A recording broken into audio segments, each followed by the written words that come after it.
caractérise toujours tous ceux qui empruntent les raccourcis périlleux de l'histoire. Voilà que l'imposteur appelle au dialogue.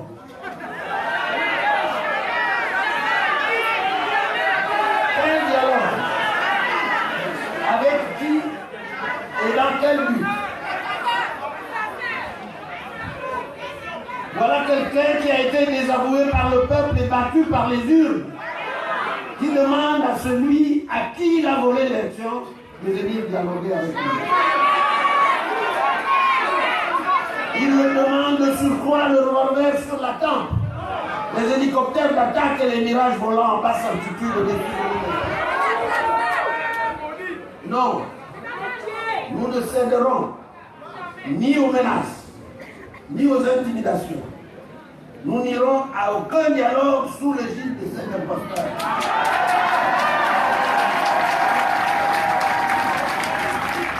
À ces appels trompeurs à un dialogue de légitimation, nous disons non. À ces menaces et intimidations, nous ne céderons pas. Personnellement, dans mes fonctions nationales et internationales, je n'ai cessé de pratiquer le dialogue. Donc, je ne suis pas fondamentalement contre le dialogue. Ma position à ce sujet est claire. Je ne m'associerai pas à cette vaine tentative de légitimation de la forfaiture que les Gabonais dénoncent.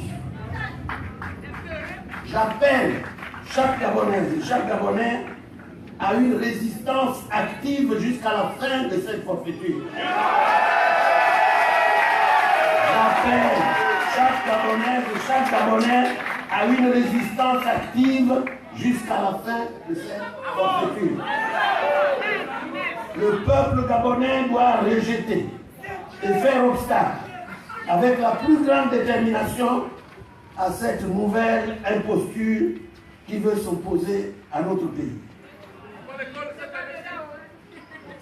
Nous devons tous refuser ce coup d'État militaro-électoral qui n'offre aucune perspective au Gabon. Pour ma part, je m'y engage. Les compatriotes sont morts, parmi lesquels de nombreux jeunes, tués par ce pouvoir. Ils ne doivent pas être morts pour rien. Ils ne sont pas morts pour rien. Ils sont morts pour que la démocratie, l'alternance et le changement voient enfin le jour dans notre pays. Nous devons à ces héros de réaliser ce pourquoi ils sont consentis au sacrifice suprême. Notre combat n'est pas contre un ou des individus, quels qu'ils soient. Notre combat est contre un système dictatorial et pour la démocratie.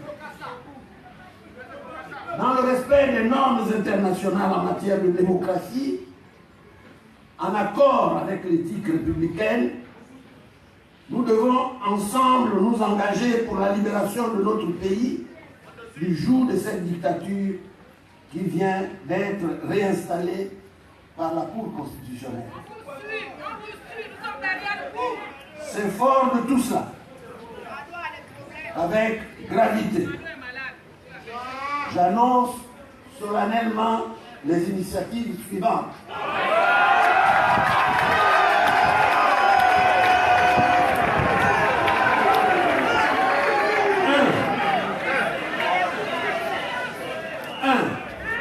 J'invite le peuple gabonais à observer le jeudi 6 octobre 2016 une journée nationale de recueillement pour nos morts et de compassion pour toutes les familles endeuillées et toutes les victimes de la barbarie qui s'est abattue sur notre pays.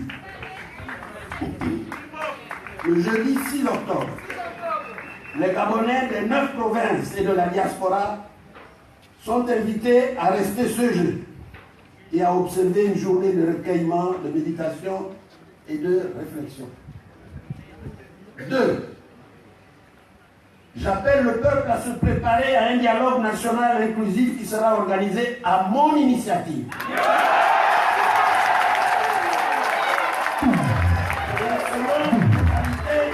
à l'étude.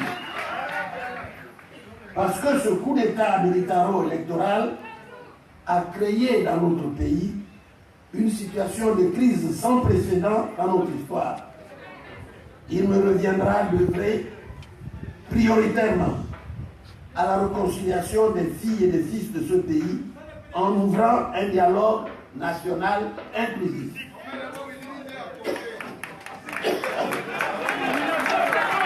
Ainsi, j'invite les Gabonaises et les Gabonais de toutes les conditions pour que nous nous mettions autour d'une table afin de jeter ensemble les bases du nouveau Gabon que nous souhaitons tous. Le Gabon de justice, de vérité, de transparence et de bonne gouvernance. Ce dialogue national inclusif sera, pour la majorité nouvelle que nous confère le suffrage du 27 août 2016, avec tous les Gabonais, l'occasion de mettre en place les fondements d'une nouvelle République.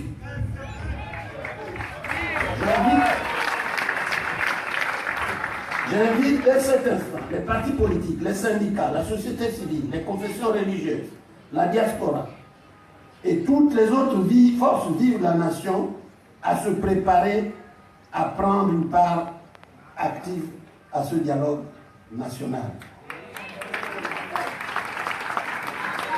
3. Je lance un appel solennel au monde libre. Dans cette bataille pour la libération de notre pays, nous demandons au monde libre de se tenir aux côtés du peuple gabonais en danger. La communauté internationale, avec insistance, a fait valoir l'impérieuse nécessité de se conformer aux voies légales et de jouer le jeu des institutions. Le processus électoral s'est soldé par le vote massif des Gabonais en ma faveur, malheureusement suivi d'un coup d'État militaro-électoral, et cela ne fait nul doute, cela n'est contesté par personne. C'est le lieu ici d'inviter la communauté internationale à prendre toutes ses responsabilités devant cette situation qui l'engage également.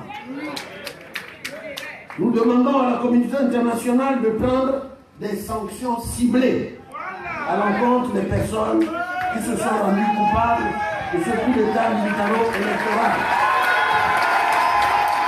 Nous demandons des sanctions ciblées. Et nous savons comment les sanctions ciblées s'organisent. Nous demandons aux organisations humanitaires, notamment à Amnesty International et au procureur de la Cour pénale internationale CPI, de venir au Gabon pour faire toute la lumière sur les assassinats, les disparitions et les violations des droits de l'homme qui sont perpétrés dans notre pays depuis le 2016. Pour sa part, le peuple gabonais est résolu à prendre son destin en main. N'est-ce pas? Oui.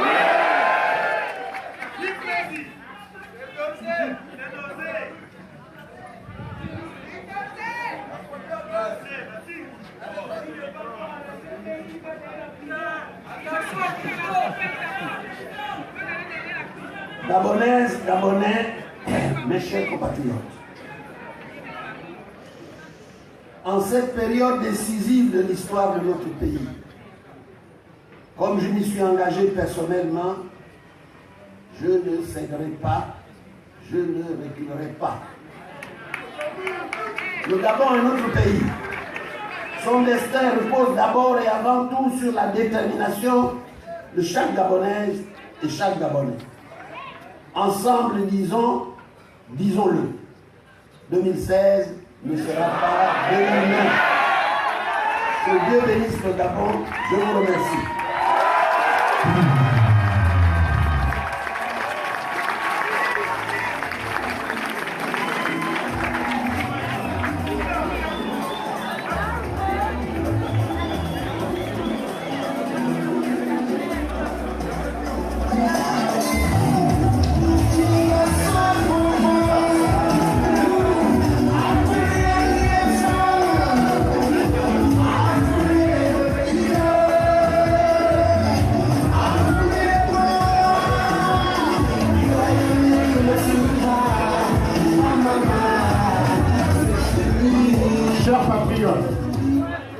Mesdames et messieurs, le point d'ordre en français facile de ce discours, c'est le deuil national décrété le jeudi 6 octobre prochain sur toute l'étendue du territoire.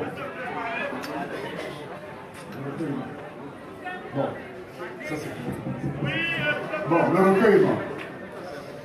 Sur ce, après ce discours du président élu régulièrement par le peuple gabonais, il va se retirer avec sa suite et vous remercie. À bientôt.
Calmement chez eux, que le peuple rentre calmement chez eux, c'est la marque de fabrique de Jean-Pierre.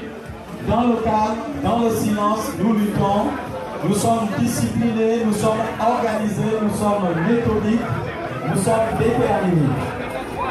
Donc merci de suivre les conseils, chacun rentre chez soi dans le calme.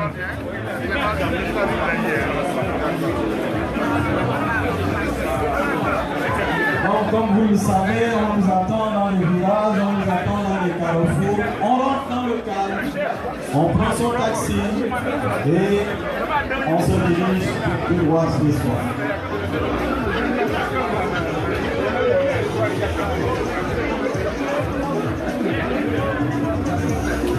Je vous redis merci. Merci à l'ensemble, le peuple qui était là présent.